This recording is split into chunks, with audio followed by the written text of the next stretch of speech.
Mbunge Joseph Musukuma ameivamia bunge ya Tanzania huku akinyosha kidole cha lawama kwake Samia Suluhu kwa kuajiri wazee na ajuza. Ujambo na karibu kwa taarifa zetu za Kenyascope na kumbuka kusubscribe. Katikati ya ukumbi wa bunge jijini Dodoma katika mjadala unaopaswa kuashiria mwelekeo wa Tanzania hadi katikati ya karne hii, sauti moja ilipasua ukimya wa mazoea ya muda mrefu wa kufichua ukweli uliokuwa ukizungumzwa kwa chini.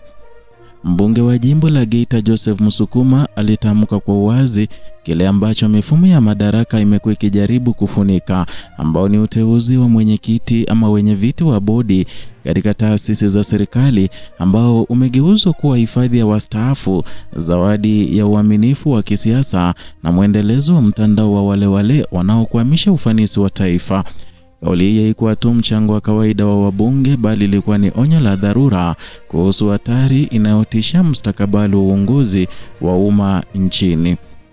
Tamko hilo lilotolewa Februari 3 mwaka huu wakati bunge likijadili mpango wa maendeleo wa taifa wa muda mrefu wa mwaka 2026 mwaka 2027 hadi mwaka 2050 mwaka 2051 pamoja na mpango wa maendeleo wa taifa wa miaka mitano ya mwaka 2026 mwaka 2027 hadi mwaka 2030 mwaka 2031. Hii ni nyakati ambazo serikali huwasilisha maono makubwa ya ukuaji wa uchumi, mageuzi ya taasisi na nafasi ya Tanzania katika ushindani wa kikanda na kimataifa. Ndani ya mjadala huo mzito, Musukuma alielekeza kidole kwenye kiini cha tatizo. Viti vya juu vya maamuzi katika bodi za umma vinashikiliwa na watu waliokwisha tumika, waliostaafu na mara nyingi wasio na ari wala nguvu ya kusukuma mabadiliko yanayohitajika katika dunia inayobadilika kwa kasi. Kwa msitizo mkali, alieleza kuwa nafasi za wenye viti wa bodi zimekuwa zikitolewa kama shukrani badala ya kutafuta watu wenye maono mapya, ubunifu na uwezo wa kuhimili shinikizo la mageuzi. Maelezo yake kuhusu watu wanaostaafu wakiwa na umri wa miaka 70 na kurejeshwa tena kwenye bodi yaligusa hisia za wengi, kwa sababu yalieleza hali halisi inayojirudia katika taasisi nyingi za serikali. Kauli hii ililenga kuamsha mjadala wa kitaifa kuhusu vigezo vya uongozi, uwajibikaji na nafasi ya kizazi kipya katika kusimamia rasilimali na taasisi za umma. Hoja hii haibuki katika ombwe. Historia ya utawala wa Tanzania tangu enzi za mfumo wa chama kimoja hadi kipindi cha mageuzi ya kisiasa na kiuchumi imekuwa na tabia ya kulitegemea sana mtaji wa uaminifu wa kisiasa kuliko ushindani wa wazi. Na katika miaka ya nyuma, uteuzi katika bodi za mashirika ya umma na taasisi huru ulihusishwa moja kwa moja na ukaribu na mamlaka, mchango wa kisiasa au historia ya utumishi serikalini.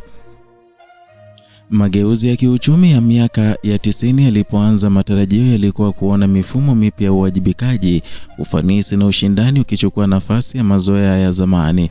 Hata hivyo, utekelezaji wake umekuwa wa kusuasua, huku tabaka la wastaafu likiendelea kuzunguka ndani ya mzunguko wa uteuzi. Na katika kipindi cha miongo miwili iliyopita, serikali imepitisha sheria na sera mbalimbali zinazolenga kuimarisha utawala bora, ikiwemo marekebisho ya sheria za mashirika ya umma na miongozo uendeshaji wa bodi. Lengo lilikuwa kuleta uwazi, kupunguza mgongano wa maslahi na kuongeza ufanisi. Na pamoja na nyaraka hizo, utekelezaji wake umekuwa ukikumbwa na vikwazo vya kisiasa na kiutamaduni. Uzoefu umeendelea kutumiwa kama kisingizio cha kuzuia ushindani wa kizazi kipya, hata pale ambapo uzoefu huu huendani na mahitaji ya sasa ya kiteknolojia, uchumi wa kidijitali na ushindani wa kimataifa. Musukuma alisisitiza kuwa mwenyekiti wa bodi anapaswa kuwa amebeba maono ya taasisi, mwenye nguvu na uwezo wa kusukuma mbele ajenda za maendeleo. Na hii ni hoja inayoungwa mkono na tafiti nyingi za kimataifa kuhusu utawala wa mashirika ambazo zinaonyesha kuwa bodi zenye mchanganyiko wa umri, utaalamu na mtazamo wa kisiasa hufanya maamuzi bora zaidi na kuongeza uwajibikaji wa management. Na katika mazingira ya Tanzania ambapo taasisi nyingi za umma zinakabiliwa na changamoto za ufanisi, madeni na ukosefu ubunifu, uteuzi unaojikita kwenye umri mkubwa bila kuzingatia uwezo wa sasa unakuwa mzigo badala ya suluhisho. Mjadala huu pia unaingiliana moja kwa moja na ajira na mustakabali wa vijana, na Tanzania ni taifa lenye idadi kubwa ya watu vijana, wengi wao wakiwa na elimu, ujuzi wa teknolojia na hamu ya kushiriki katika uongozi wa umma. Hata hivyo, mifumo ya uteuzi imeendelea kuwafungia nje, ikiwaacha wakitazama nafasi za juu zikizungukwa na sura zile zile kwa miongo kadhaa.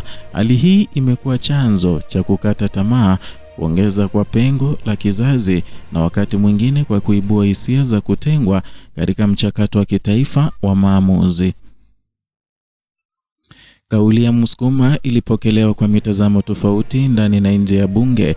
Wapo waliunga mkono wakisema ni wakati wa kuipa nafasi nguvu kazi mpya ili kuendana na mabadiliko ya kiuchumi na kiteknolojia yanayoikumba dunia. Wengine walitetea umuhimu na uzoefu wa wazee, wakisema kuwa historia na kumbukumbu za taasisi ni rasilimali muhimu. Tofauti hizi zinaakisi mvutano mpana uliopo katika jamii ya Tanzania kati ya kuheshimu wazee na hitaji la mageuzi ya haraka ya kiutendaji. Na katika ngazi ya kikanda na kimataifa, mjadala wa uongozi wa uwajibikaji katika taasisi za umma umekuwa ukitiliwa mkazo na taasisi za fedha, wafadhili wa maendeleo na mashirika ya haki za binadamu. Masharti mengi ya ushirikiano ya kiuchumi na misaada yamekuwa yakihusisha mageuzi ya utawala bora, uwazi na kupunguza mianya ya uteuzi wa kisiasa. Nchi jirani za Afrika Mashariki zimejaribu kwa viwango tofauti kuanzisha mifumo ushindani na wazi katika bodi za umma, zikiweka vigezo vinavyozingatia utaalamu na utendaji badala ya historia ya utumishi pekee. Ila kwa Tanzania, mjadala huu unakuja katika kipindi nyeti ambapo taifa linajipanga kwa miongo ijayo ya maendeleo. Na mpango wa maendeleo wa muda mrefu unaweka malengo makubwa ya viwanda, uchumi wa kati wa juu na matumizi ya teknolojia ya kisasa. Malengo haya hayawezi kufikiwa kwa uongozi unaosinzia, unaogopa mabadiliko au unaoshikilia mazoea ya zamani. Kauli ya Msukuma inaweka wazi kuwa bila kuvunja mzunguko wa uteuzi wa wale mipango itabaki kwenye karatasi huku utekelezaji ukisuasua. Zaidi ya yote, kauli hii imefungua mjadala mpana kuhusu ujasiri wa kisiasa, na ni rahisi kuzungumza kuhusu mageuzi katika nyaraka rasmi, lakini vigumu kuyatekeleza pale yanapogusa maslahi ya mitandao ya nguvu iliyozoea kunufaika. Uamuzi wa kuendelea kuwateua watu waliostaafu katika nafasi nyeti unaashiria hofu ya kuachia madaraka na kukosa imani kwa kizazi kipya na kutotaka kuvunja utamaduni wa zawadi za kisiasa. Huu ni ujumbe unaotuma ishara mbaya kwa umma kuhusu dhamira ya kweli ya uwajibikaji. Na mwisho wa mjadala huu haupo bungeni pekee, bali katika mustakabali wa Tanzania yenyewe. Taifa linalochagua kukaa kimya mbele ya mifumo inayokwamisha ufanisi linachagua kuchelewesha maendeleo yake. Kila uteuzi unapuuza ushindani wa haki na uwezo wa kuleta mabadiliko ni pigo kwa ndoto za vijana na ni mzigo kwa uchumi, na ni hatari kwa imani ya wananchi kwa taasisi zao. Kauli ya Msukuma imeacha alama isiyofutika katika kumbukumbu za mjadala wa kitaifa, ikikumbusha kuwa uongozi si heshima ya mwisho wa kazi, bali ni jukumu zito linalohitaji nguvu, maono na ujasiri. Na Tanzania inapokaribia nusu ya pili ya karne hii, gharama ya kuendelea na mazoea ya zamani itakuwa kubwa kuliko gharama ya mageuzi yenye maumivu ya muda mfupi. Ukimya na hofu havitalinda taifa, bali vitalifungia katika mzunguko wa kudumaa unaotishia vizazi vijavyo. Ni hayo tuliokuandalia kutoka hapa Kenyascope, channel yako pendwa inayokuletea taarifa hizi pamoja na zingine kwa kina. Zidi kuwa nasi na zidi kutusupport kwa kusubscribe, kulike na kushare video zetu.